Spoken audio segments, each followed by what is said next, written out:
আপনারা জানেন, সারা বাংলাদেশের মানুষ জানে, ৭ খুন মামলা এমন একটা মামলা যেটার কারণে বাংলাদেশের আইন শৃঙ্খলা ইয়াতে বিভিন্ন রকম পরিবর্তন দেখা দিয়েছে। হত্যা, গুম যেভাবে ছিল সেটাও বন্ধ হয়েছে শুধুমাত্র এই ৭ খুন মামলার কারণে। এই মামলাকে কেন্দ্র করে এখানে নারায়ণগঞ্জে প্রতিদিন ট্রায়াল হয়েছে। ট্রায়াল অন্তে এটার কি রায় হয়েছে সেটাও সারা বাংলাদেশের মানুষ জানে। বাংলাদেশের মানুষ এটাও জানে যে বর্তমানে মৃত্যুদণ্ডপ্রাপ্ত আসামিদের আপিল হিয়ারিং হয়েছে। আপিল হিয়ারিংয়ের পরে সাজা বহাল রেখেছে এবং এই অবস্থায় আসামিপক্ষ শুধুমাত্র এই মামলাটাকে বর্তমানে ডিলে করার জন্য ওনারা একটা লিভ টু আপিল করেছে, যে লিভ টু আপিলটা এখনো পর্যন্ত পেন্ডিং আছে।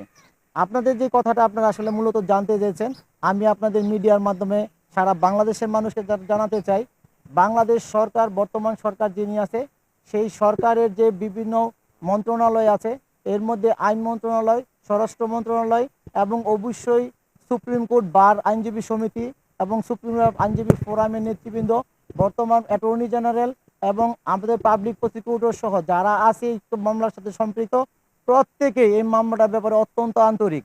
এই বিষয়টা আমরা বিভিন্নভাবে তুলে ধরছি এবং সরকার এই ব্যাপারে অনেক বেশি আন্তরিক।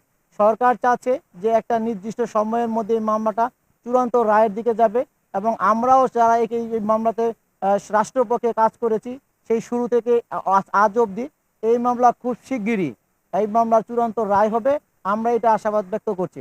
এবং একটা বিষয় জানানো দরকার যে এই মামলা, ৭ খুন মামলা শুধু মামলা না, এটা মানুষের অনুভূতি, এটা আইনজীবীদের অনুভূতি।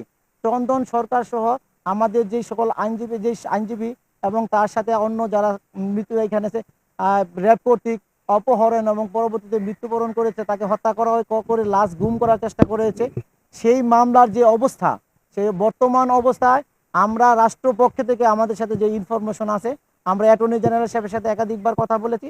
এই মামলা অ্যাটর্নি জেনারেল সাহেব নিজে থেকে দায়িত্ব নিয়ে এই মামলাটা যাতে অতি শীঘ্রই নিষ্পত্তি হয় সেই ব্যাপারে বিভিন্ন পদক্ষেপ গ্রহণ করছেন।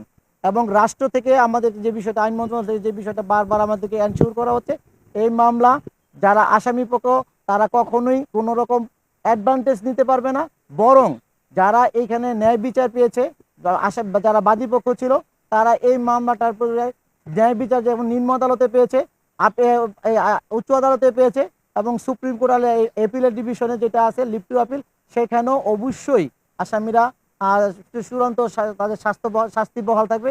এই ব্যাপারে রাষ্ট্র পরিপূর্ণভাবে কাজ করে যাচ্ছে।